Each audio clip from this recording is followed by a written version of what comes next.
얼마 전에 서울대 학생들이 시험 때에 집단 컨닝을 했다는 소식을 접했습니다.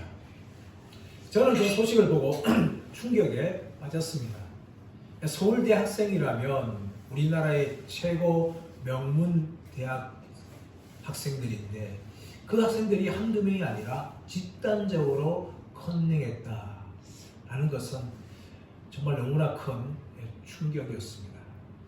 한편으로는 얼마나 그들이 시험에 대한 부담감이 있었으면 그랬을까 하는 동정하는 마음도 생겼습니다. 시험은 서울대 학생들뿐만 아니라 사실은 모든 학생들에게 부담을 주는 겁니다. 그런데 시험이 왜 필요합니까? 시험이 없다면 학생들의 실력을 확인할 수가 없기 때문입니다. 오늘 살아가는 믿음의 성도들인 우리들도 시험에는 예외가 아닙니다. 물론 학생들처럼 공부를 통해서 시험을 치는 것은 아니지만 믿음의 과정에서 우리는 반드시 시험을 통과할 수밖에 없습니다. 야고보서 1장 2절 3절에서 이렇게 말합니다. 내 형제들아 너희가 여러 가지 시험을 당하거든 온전히 기쁘게 여기라. 이는 너희의 믿음의 시련이 인내를 만들어내는 줄 알미라 라고 말합니다. 우리 성도들은 이 땅에서 여러 가지 시험을 당합니다. 이 시험이란 단어는 헬라어로 페이라스모스라는 것인데 이것은 두 가지의 의미가 있습니다. 하나는 테스트로서의 시험이에요. 이 시험은 무엇입니까? 시험을 통하여서 실력을 확인하는 거죠. 마치 성도들의 믿음이 시험을 통하여서 드러나고 증명되는 시험인 것입니다. 창세기 22장 말씀 가보시면 하나님이 아브라함에게 이삭을 번제로 드리라 하고 시험했어요. 실제로 아브라함은 하나님의 말씀에 순종하여서 이삭을 번제로 드리려고 하였습니다. 그때 하늘의 소리 나서 아브라함아 아브라함아 네가 이제 나를 경외한 줄을 알겠노라 라는 하나님의 음성이 들렸어요. 이삭의 번제 시험은 아브라함의 믿음이 얼마나 하나님을 경외하는지를 보여주는 시험이었어요. 우리 성도들은 이런 시험을 통하여서 우리의 믿음이 확인되어지고 증명되는 거죠. 또 하나 이 페이라스모스의 의미는 무엇인가 하면 유혹입니다. 유혹. 이 유혹은 앞에 시험과 달리 믿음의 시련을 통하여서 그 사람이 죄에 빠지고 넘어지게 하는 것이 유혹이죠. 성도들이 이 땅에 당하는 믿음의 시련들은 바로 두 가지입니다. 테스트로서의 시험을 이야기하고 있고 또 한편으로는 죄에 빠지게 하는 유혹이라는 거죠. 어떤 성도들은 하나님의 시험을 통하여서 자신의 믿음을 증명합니다. 다니엘과 세 친구는 자신들의 믿음을 증명했어요. 그런데 어떤 성도들은 유혹을 찾아올 때에 그 유혹에 넘어지고 말았습니다. 하나님 마음에 합한 다윗조차도 시험에 넘어가서 넘어지고 만 것이죠. 이렇게 우리 성도들은 이 땅에서 시험을 당하는데 이 시험은 때로는 여러 가지 시험으로 온다는 거죠. 한 가지 시험이 아니라 성경은 너희가 이 땅에서 여러 가지 시험을 당하게 된다라고 말합니다. 어떨 때는 테스트로서의 시험인가 하면 어떤 때는 이 유혹의 성격을 가진 시험이 우리 성도들에게 찾아오는 것이죠. 그렇다면 우리가 오늘 본문에서 무엇을 볼 수 있는가 하면 우리만 아니라 예수님께서도 시험 당하는 것을 성경에서 우리에게 보여주고 있습니다. 1절 말씀 볼까요? 1절 말씀 시작. 예수께서 성령의 충만함을 입어 요단강에서 돌아오사 광야에서 40일 동안 성령에게 이끌리시며 예수님께서 시험 받기 전에 어떤 상태였는가 하면 성령의 충만함을 입어서 요단강에서 돌아왔다라고 이야기합니다. 누가복음 3장에서는요. 예수님께서 요단강에서 세례받으신 장면을 말합니다. 말씀을 살펴보았는데요. 요단강에서 하늘이 열리고 성령이 비둘기 같은 형체로 예수님 위에 임하였어요. 모든 사람들이 답을 본 거죠. 그뿐만 아니라 하늘에서 소리가 나기를 너는 내 사랑하는 아들이요 내가 너를 기뻐하노라 하는 소리가 들렸습니다. 예수님께서 요단강에서 세례받을 때에 이 성령의 충만을 입었어요. 성령이 비둘기같이 임하는 것을 경험을 하였습니다. 그리고 난 후에 광야에서 40일 동안 성령에게 이끌리시며 예수님께서 시험 당할 때에 지금 성령의 충만을 받고 성령에게 이끌렸다라고 이야기하고 있는 것입니다. 사랑하는 여러분, 이것은 우리가 이 땅의 삶을 살아갈 때에 이 성령의 충만함을 입는 것이 얼마나 중요한지를 우리에게 보여주는 거예요.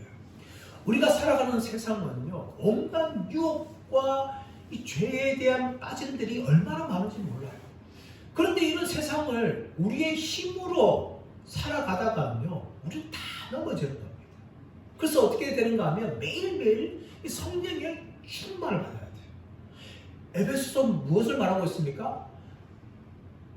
술 취하지 말라, 이는 방탕한 것이니 성령의 충만을 받으라. 이 술이라는 것은 세상의 모든 유혹을 말하고 있는 거예요. 그런 유혹을 이기기 위해서 우리가 할 수 있는 것은 내 힘으로 사는 것이 아니라 성령의 충만을 입어야 돼요. 우리가 성령의 충만을 입는다는 것은 뭐 같은가 하면 군인이 전쟁을 나갈 때에 자신의 혼자 몸으로 나가는 것이 아니라 무기를 들고 나가는 거예요. 군인이 전쟁을 하면서 무기 없이 싸운다는 것은 있을 수가 없는 것입니다. 마찬가지로 믿음의 성도들인 우리가 세상에서 믿음으로 살아나가기 위해서 우리는 성령의 충만을 받아야 돼요. 성령의 충만 받지 않고서는 살아갈 수가 없는 것입니다. 예수님께서도 시험을 당하실 때에 바로 성령의 충만을 입었어요. 성령의 충만을 입고 그리고 성령에 이끌려서 예수님께서 나갔다는 거죠. 근데 예수님께서 이 시험 받으신 장소가 어디입니까? 광야라는 것이 광야. 성령께서 예수님을 어디로 이끄시는가 하면 광야로 이끌어요. 광야로. 그럼 광야 어디입니까? 유대 광야는요, 말 그대로 광야, 황무지. 요단강에서 세례를 받을 때 많은 사람들이 있었고 하늘이 열리면서 성령이 비둘기같이 임하고 너는 내 사랑하는 아들이요 내 기뻐하는 자다 라는 그 하나님의 음성을 들을 수 없는 것이 어딘가 하면 광야입니다. 광야. 아무 사람들이 없는 풀 한 포기처럼 제대로 볼 수 없는 그 광야. 그 광야는 아담과 하와가 뱀의 유혹을 받았던 에덴 동산과 너무나 다른 것이죠. 에덴 동산에는 온갖 나무들이 열매 맺고 풍성하게 모일 것이 있었어요. 그런데 예수님께서 시험 받는 장소는 그런 에덴 동산이 아니라 광야였습니다. 광야. 이 광야에서 예수님께서 시험을 받으시는 거죠. 자, 2절 말씀 보시면 마귀에게 시험을 받으시더라. 이 모든 날에 아무것도 잡수시지 아니하시니 날수가 다함에 줄이신지라. 자, 성령에 이끌려서 예수님께서는 마귀에게 시험 받으신 거예요. 마귀에게 시험 받으신 거예요. 근데 예수님의 시험은 두 가지 요소 함께 있는 거예요. 테스트로서의 시험이 있는가 하면 유혹으로서의 시험이 있는 거예요. 성령에 이끌려서 갔다는 것은 무슨 말입니까? 이 시험을 통하여서 예수님께서 하나님의 아들이라는 것이 드러나야 돼요. 이미 욥 3장에서 하늘에서 너는 내 사랑하는 아들이요 내 기뻐하는 자다 라는 하나님의 확인이 있었어요. 그것을 이 광야 시험을 통하여 예수께서 스스로 하나님의 아들이라는 것을 증명하는 시험을 이 광야에서 받아야 됩니다. 그런데 여러분, 성령은 그렇게 하시지만 마귀는 어떻게 할까요? 마귀는 예수님께서 하나님의 아들이심을 증명하는 그 시험을 실패하게 하기 위해서 마귀는 유혹하는 것이죠. 그러므로 광야에서의 시험은요, 성령을 통한 시험이 있는가 하면 마귀를 통한 시험이 있었습니다. 그런데 예수님께서는 이 시험에서 승리하는 것이죠. 마귀는 예수님을 어떻게 시험합니까? 자, 2절 하반절 말씀 나보시면 이 모든 날에 아무것도 잡수시지 아니하시니 날수가 다함에 줄이신지라. 예수님께서 시험 받으실 상태는 어떤 상태입니까? 바로 광야에서 40일 동안 아무것도 먹지 아니하시고 줄이신 상태예요.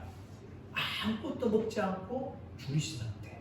이때 예수님께서 시험을 받으셨는데 누가복음에서는 예수님께서 언제 시험 받았는가에 대해서 정확하게 말하고 있지 않지만 마태복음을 보시면 40일 금식하고 완전히 줄이신 후에 마귀가 시험했다는 것을 이야기하고 있는 것입니다. 예수님은 40일 동안 아무것도 먹지 않고 줄이셨어요. 40일 내내 금식한 거죠. 광야에 제대로 물도 없었기 때문에 물조차 예수님은 제대로 먹을 수가 없었습니다. 예수님처럼 금식한 사람이 구약에 나오는데 바로 모세가 시내산에서 십계명을 받기 전에 40일 동안 금식을 하는 거죠. 목사님들 중에서 이 40일 동안 금식하고 승리하는 분들이 있습니다. 하지만 이 40일 금식은 굉장히 위험합니다. 그래서 어떤 목사님들은 이 40일 금식하면서 돌아가시는 분들이 많아요. 그만큼 40일 금식이 힘든 거예요. 예수님은 광야에서 이 40일을 금식하는 거죠. 어떤 사람 그렇게 말할 수 있어요. 예수님은 하나님의 아들이신데 뭐 40일 금식이 뭐 어렵겠나요? 그렇게 말할 수 있는 분이 계시는데 여러분 결코 그렇지 않습니다. 예수님은 하나님이고 하나님의 아들이시지만 동시에 우리의 인간의 몸을 가지고 계셨어요. 우리가 똑같은 인간이셨습니다. 우리가 똑같은 인간이었기 때문에 배고픔을 아셨습니다. 그런데 아셨던 예수님께서 40일 동안 금식하는 것 여러분 결코 쉽지 않습니다. 저 같은 경우는 참 금식에 약해요. 그래도 저는 3일 금식 한 10번을 했습니다. 근데 금식할 때마다 참 금식이 쉽지 않더라고요. 금식 하루 때 배면 그때부터 배가 얼마나 고픈지 언제 3일이 지나가나 3일 내내 머리에서는 자동적으로 3일 금식 끝나면 뭐 먹어야지 자동적으로 그렇게 머릿속에 돌아가는 거예요. 그럼 결코 금식이 쉽지 않아요. 하루 금식도 쉽지 않은데 40일 동안 아무것도 먹지 않고 금식하는 것 여러분 정말 힘든 겁니다. 그렇게 힘든 상황에 마귀는 예수님을 시험한 거예요. 여러분 마귀는 사람들을 시험할 때요 인정사정 봐주지 않습니다. 그게 마귀예요. 여러분 예수님조차도 예수님을 시험할 때 사실 금식한 후에 끝났으니까 다 먹고 난 후에 예수님이 원기 회복한 후에 시험한 것이 아니라 40일 금식하고 마칠 그때에 굉장히 힘든 그 순간에 바로 예수님을 마귀가 시험한 것입니다. 그만큼 마귀의 시험은 결코 쉽지 않은 시험이라는 것을 성경은 우리에게 보여주고 있는 거죠. 자, 그렇다면 마귀가 어떻게 예수님을 시험했을까요? 자, 3절 말씀 첫 번째 시험입니다. 시작. 마귀가 이르되 내가 만일 하나님의 아들이던 떡이 되게 하라. 여러분 마귀가 예수님을 첫 번째 시험할 때에 이 돌들을 명하여 떡이 되게 하라. 즉 배가 굉장히 고프신 예수님을 향하여서 이 돌들을 명하여 떡이 되게 하라 라고 말했는데 우리 한글 번역에서는 돌들이라고 말하고 있지만 좀 더 정확히 보면 돌 하나를 말합니다. 이 돌 하나를 명하여 떡을 만들어 먹어라. 많은 돌을 만들어서 떡을 만들어 먹으라 한 것이 아니라 너희의 배고픔을 당장 해결할 수 있는 그것을 해결하라. 말도 필요 없다. 눈에 보이는 돌덩이 하나. 이것을 명하여서 돌을 만들어서 네 배를 채우라. 이 마귀는요 다 불순종하라 그렇게 미혹하지 않습니다. 이 한 가지만, 이 사소한 한 가지 뭐 어떠냐?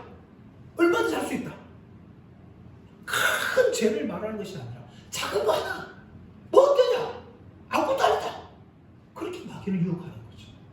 예수님이 가서 돌 전체를 만들어라는 것이 아니라 돌 하나라 가지고 떡을 만들었어. 네 배를 채우라 라고 이야기하는 거죠. 그래서 여러분, 이 첫 번째 시험은 예수님에게 어떻게 다가왔을까요? 예수님은 요단강 세례에 통하여서 하나님의 아들이라는 것을 확인했습니다. 그 음성을 들어보는 예수님인데, 네가 하나님의 아들이라면 너는 얼마든지 네 능력을 가지고 돌을 가지고 네 배를 채울 수 있다. 그것을 지금 마귀가 시험하는 거예요. 이것은 단순히 예수님에게 배고픔을 해결하라 라는 시험도 의미가 있지만, 더 나아가서 무엇을 말하는가 하면, 너는 십자가를 통하여 사람들을 구원하려 하지 말고 네 능력을 보여서 사람들의 인생 문제를 해결하는 정치적이고 군사적인 메시아가 되라 라고 유혹하는 것입니다. 물론 마귀는요, 예수님께서 십자가에 죽으셔서 우리를 구원하시는 이 하나님의 구원의 지혜에 대해서 완전히 알지 못했습니다. 만약 알았다면 마귀는 결코 예수님을 십자가에 죽도록 내버리지 않았을 거예요. 또 예수님을 십자가에 죽도록 사람들을 충돌하지 않았을 것입니다. 그것을 몰랐기 때문에 마귀는 지금 예수님을 향하여 돌을 명하여 떡을 만들어 먹어라 그렇게 말하는 거죠. 십자가를 통하여 구원의 지를 몰랐지만 이 마귀의 유혹은 충분히 예수님을 흔들 수가 있었어요. 사람들에게 문제를 해결해 주셔서 사람들의 인기를 얻는 메시아, 얼마나 여러분 사람들 좋아하겠습니까? 그러나 마귀는요, 그 예수님께서 십자가 지시는 그 길을 이 시험을 통하여 지금 흔들고 있는 거죠. 너는 사람들에게 찾아가서 그들의 인생 문제를 해결하는 메시아가 되라. 그것이 바로 첫 번째 마귀의 시험이었습니다. 그러나 예수님께서는 이 시험에 대해서 신명기 8장 3절 말씀을 통하여 물리치죠. 자, 4절 말씀. 예수께서 대답하시되 기록된 바 사람이 떡으로만 살 것이 아니라 하였느니라. 신명기 8장 3절 말씀을 가지고 사람이 떡으로만 살 것이 아니라 하면서 이 마귀의 시험을 물리칩니다. 사랑 여러분, 이런 마귀의 시험은 오늘날 우리들에게도 여전히 다가오고 있습니다. 우리는 하나님의 아들과 딸이에요. 하나님의 백성입니다. 이런 우리들을 향하여서 어떻게 시험합니까? 너는 거창하게 하나님 나를 살 것 없다. 눈에 보이는 것들을 얻기 위해서 살아가라. 이렇게 마귀를 유혹하죠. 그래서 수많은 믿음의 사람들조차도 너희는 먼저 그의 나라와 그의 의를 구하라. 이 말씀에 붙들려 살아가는 것이 아니라 눈에 보이는 것들을 얻고 더 가지게 하기 위해서 사람들로 하여금 살아가게 만드는 겁니다. 수많은 믿음의 사람들이 마귀의 시험에서 그렇게 넘어지고 있어요. 그러나 우리가 하나님의 자녀가 되고 하나님의 백성이 된 것은 단지 이 땅의 것들을 더 얻고 더 누리기 위해서 우리가 구원받은 것이 아닙니다. 하나님 왜 우리를 구원하셨을까요? 그 이유는 무엇인가 하면 지금까지는 세상을 위해서 살아갔고 세상의 것들을 더 많이 얻기 위해서 살아왔지만 이제는 너희가 그렇게 살 것이 아니라 하나님의 나라와 의를 구하는 사람들로 살아가라. 이것이 바로 우리를 구원하신 목적입니다. 그런데 마귀는요, 지금도 이런 우리들을 향하여서 그렇게 살지 말고 땅에 매여 살아라. 땅의 것들 더 얻기 위해서 살아라. 그렇게 끊임없이 지금도 유혹을 하고 있는 겁니다. 그뿐만 아니라 마귀는요, 우리의 가장 연약한 점을 결코 놓치지 않습니다. 예수님을 시험할 때가 언제입니까? 40일 금식한 후에 완전히 예수님께서 힘 빠졌을 때에 그때 돌을 가지고 떡을 만들어 먹어라. 그렇게 유혹을 하였습니다. 지금도 마귀는 그렇습니다. 우리의 강점을 공격하지 않아요. 무엇을 공격할까요? 우리가 가진 약점들을 공격합니다. 사람들은요, 저마다 다 약점들이 있어요. 근데 그 약점들 때문에 넘어지고 마는 겁니다. 성경에 나오는 믿음의 사람들 보십시오. 저마다 다 약점들을 가지고 있었어요. 근데 그 약점을 태만시하고 방어하지 않으니까 넘어지고 마는 거죠. 믿음의 조상 아브라함 같은 경우는 아들을 더디 낳으니까 하갈을 통하여서 육신의 아들 이스마엘을 낳고 만 거죠. 하나님 마음에 합한 사람에 있던 다윗은 육신의 정욕에 약했는데 어느 날 목욕하는 여인을 보고 자신의 궁전에 들어와서 동침하는 죄를 범하고 마는 거죠. 사울 왕은 명예에 약했어요. 하나님의 말씀에 순종해야 되는데 사람들의 백성들의 소리에 귀를 기울여서 그 백성들 때문에 자기 마음대로 불순종하는 죄를 짓고 만 것이죠. 이처럼 각자 우리는 다 약점들을 가지고 있어요. 마귀는 결코 그 약점들을 내버려두지 않습니다. 파고들어요. 그래서 수많은 사람들이 믿음의 길을 가다가 지금도 넘어지고 마는 것입니다. 그러나 예수님께서는 이런 마귀의 시험을 하나님의 말씀으로 대적하면서 사람이 떡으로만 살 것이 아니다 라고 이런 마귀의 첫 번째 시험을 물리치셨습니다. 두 번째 시험은 어떨까요? 자, 우리 5절 말씀 보겠습니다. 5절 시작. 마귀가 또 예수를 끌고 올라가 순식간에 천하만국을 보이며 이르되 6절. 이 모든 권위와 그 영광을 내가 내게 주리라. 이것은 내게 넘겨준 것이므로 내가 원하는 자에게 주노라. 7절. 그러므로 네가 만일 나에게 절하면 다 내 것이 되리라. 두 번째 마귀는 예수님을 이끌고 높은 곳에 올라갑니다. 5절에서는 이 높은 곳이 정확히 나오지 않지만 마태복음에서는 산이라고 이야기하고 있죠. 산 높은 곳으로 올라가는데 순식간에 무엇을 보여주는가 하면 천하만국을 보여주면서 말합니다. 이 모든 권위와 그 영광은 내가 내게 주노라. 내가 원하면 줄 수 있다. 7절에서 조건이 뭡니까? 그러므로 네가 만일 내게 전하면 다 내 것이 되리라.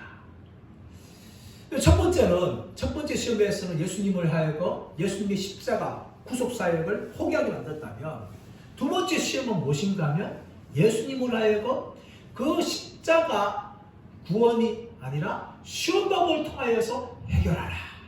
그렇게 유혹을 하는 거죠. 네가 구원자가 되려면 십자가라는 것을 결코 짓지 말고 쉬운 방법이 있다. 그것이 무엇인가 하면 네가 바로 내게 절하는 것이다. 그렇게 마귀는 유혹합니다. 마귀는 예수님을 이끌고 높은 산에 올라갔습니다. 그리고 천하만국을 보여주었어요. 이 천하만국이라는 단어는 오이쿠메네라는 단어입니다. 성경에서 세상을 이야기할 때 두 가지 단어를 사용합니다. 하나는 코스모스, 이것은 하나님이 창조하신 세상을 말하는 거예요. 또 하나는 무엇인가 하면 오이쿠메네라는 것이 이것은 세속적인 세상을 이야기하고 있는데 누가복음 2장 1절에서는 아우구스토가 천하에게 명령할 때에 그때 천하가 오이쿠메네라는 단어입니다. 다시 말하면 이 천하만국은 무엇을 말하고 있는가 하면 로마 황제가 통치하는 세상 나라를 이야기하고 있는 거예요.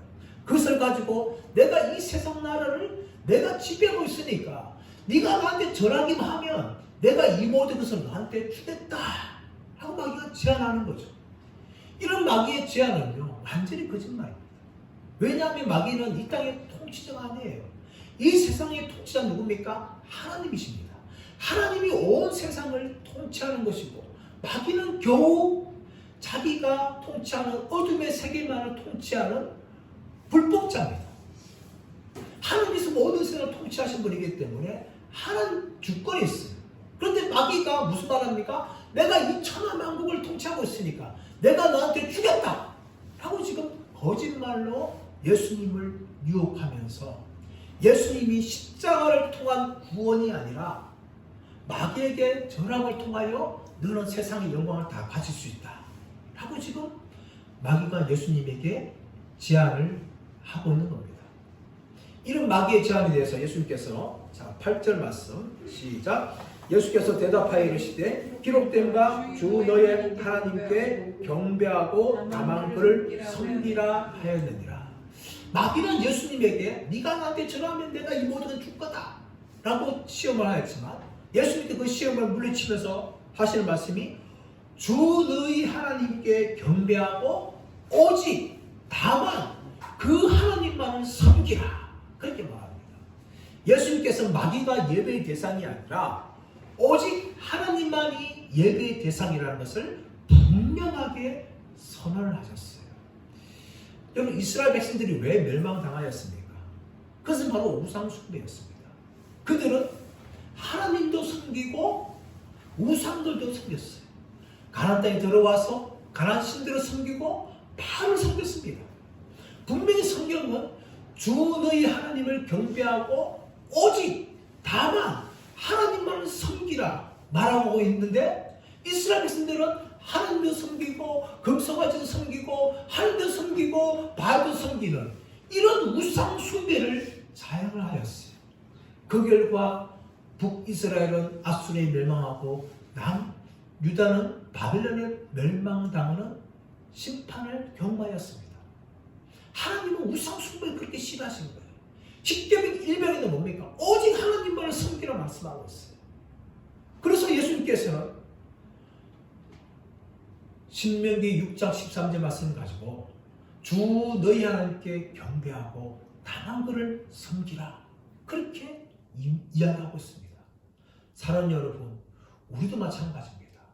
우리가 예수 그리스도를 믿음으로 말미암아 하나님의 백성이 되었다면 우리가 섬김의 대상은 오직 한 분입니다. 성삼위 하나님 한 분밖에 없습니다.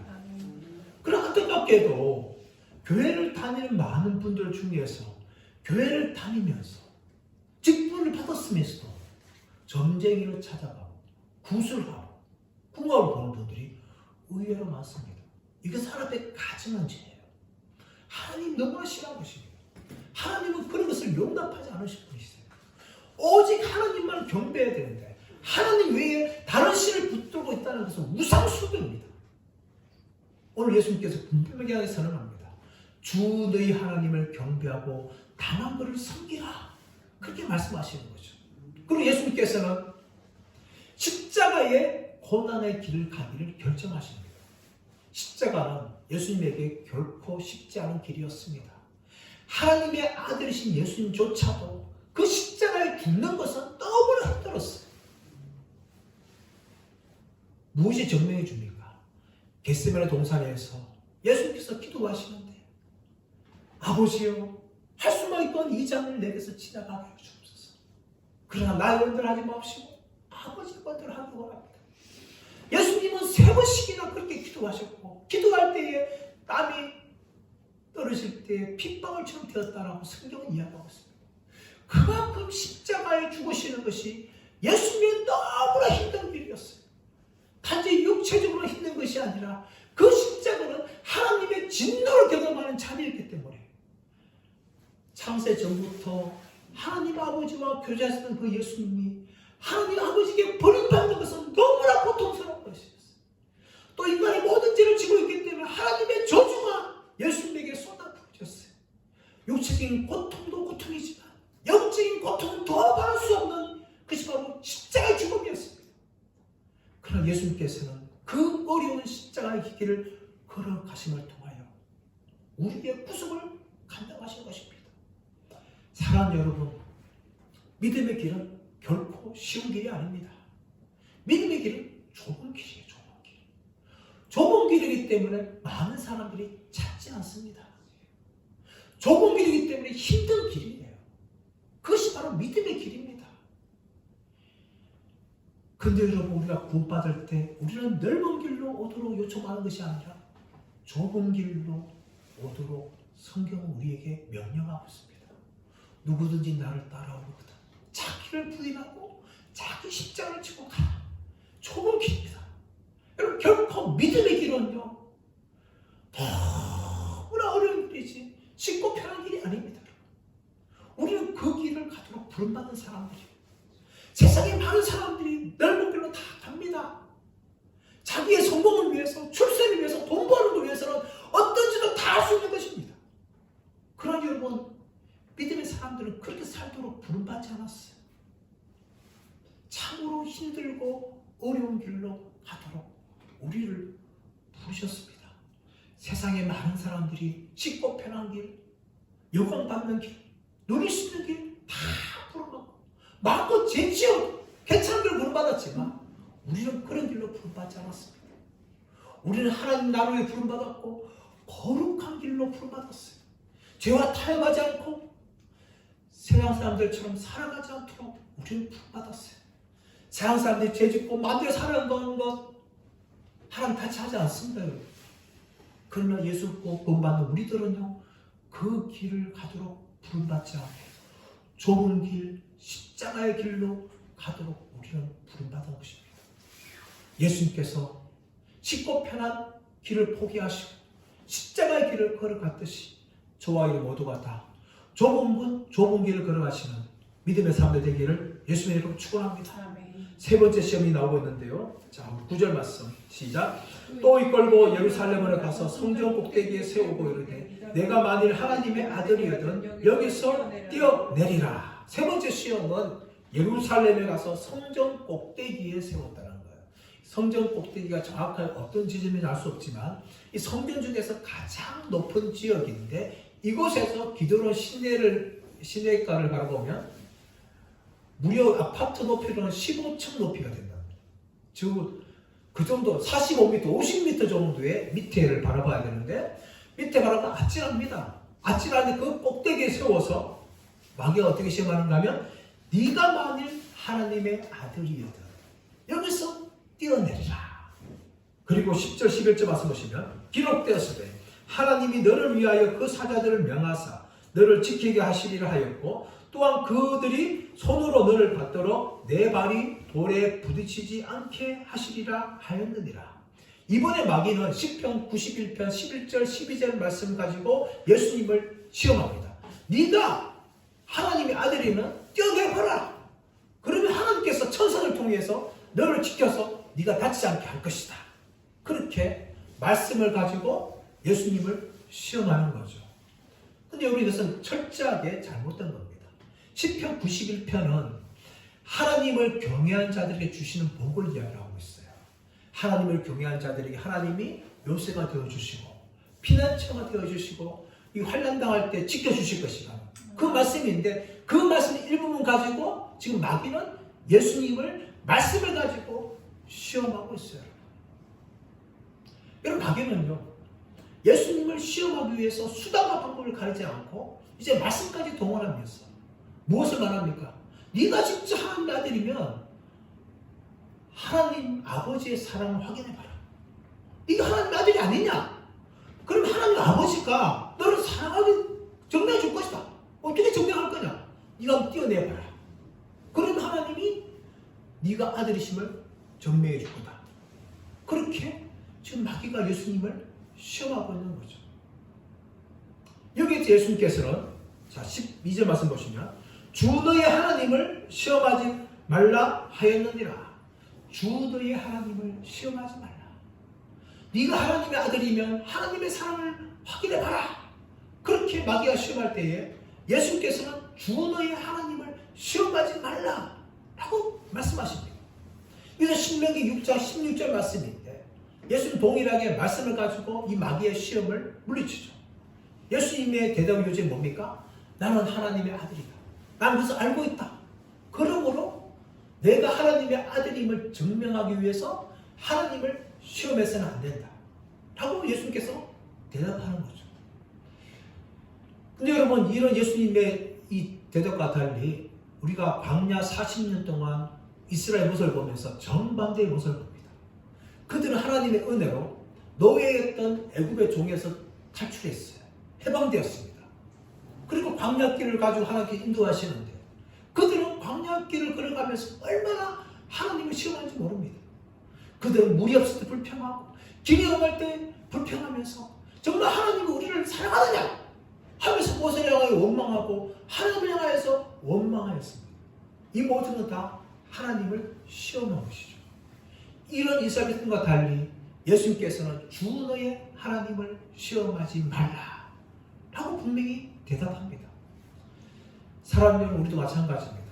이 땅의 길을 걸어갈 때에 우리는 수많은 원치 않는 문제를 경험할 때 있고 고난을 당할 때 있습니다. 그때마다 우리는 어떻게 반응합니까? 내가 하나님의 자녀라는 것, 예수님의 피로 말미암아 구원받아서 하나님의 자녀라는 것을 분명히 붙잡고 믿음으로 가는 사람이 있는가 하면 흔드는 사람들이 있죠. 하나님 정말 살아계시다면 나를 왜 이렇게 하십니까? 하나님 정말 사랑하신다면 나에게 왜 이렇게 권한 주십니까? 하면서 하나님 향해 불평하고 원망한 사람들이 많습니다. 그런 사람들은 다 마귀의 세 번째 시험에 넘어가는 거예요.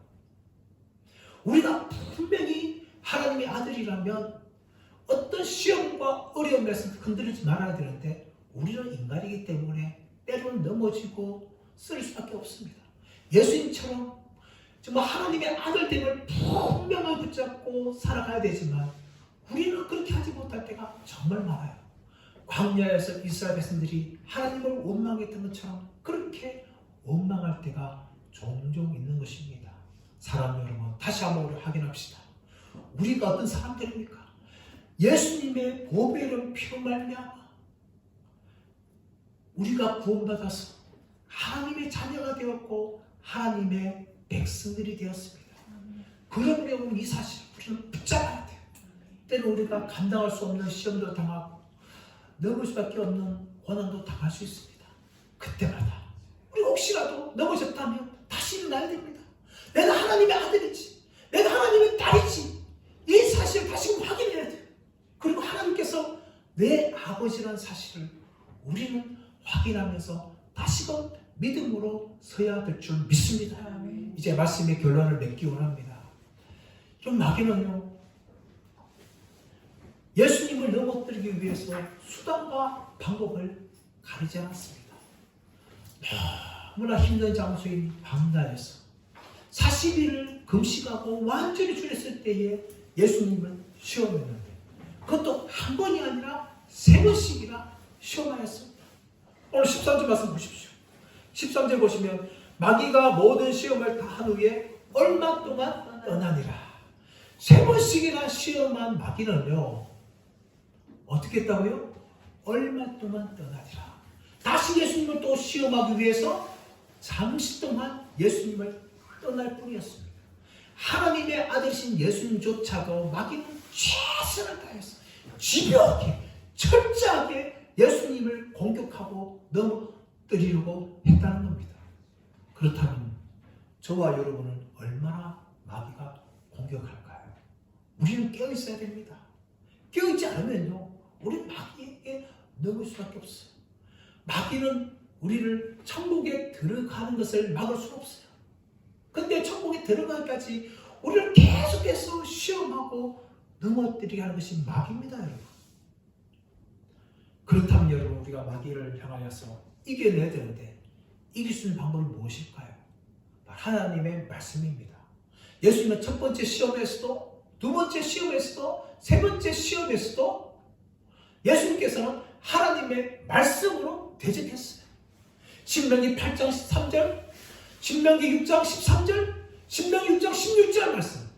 마귀가 시험할 때마다 하나님의 말씀을 가지고 마귀를 대적했습니다.